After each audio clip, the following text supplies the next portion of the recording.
Il n'y a pas d'adjectif pour décrire la catastrophe humaine qui provoque l'agression militaire de la Russie contre l'Ukraine. Il n'y a aucune raison qui puisse justifier cette invasion avec toute la mort et l'horreur qu'elle laisse dans son sillage. Il est particulièrement cynique et parmi d'autres excuses, Poutine affirme qu'il mène cette invasion pour protéger les minorités russes et russophones d'Ukraine, alors que la population civile des villes à majorité russe telles que Kharkiv et Mariupol est celle qui subit les plus l'invasion dans l'Est et le Sud de l'Ukraine.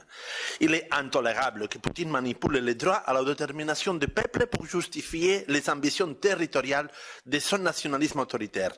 Les droits à l'autodétermination ne peuvent pas faire l'objet de répression des États autoritaires, mais il ne peut pas non plus être manipulé pour légitimer une agression armée contre des nations libres.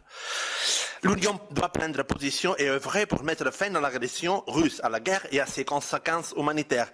La première de ces obligations est de soutenir les réfugiés ukrainiens entrant dans l'Union et c'est donc une bonne nouvelle que le Conseil ait approuvé jeudi dernier une protection temporaire pour les citoyens ukrainiens. Bien entendu, tous les États membres doivent participer conjointement à l'effort d'accueil de ces réfugiés. Merci beaucoup.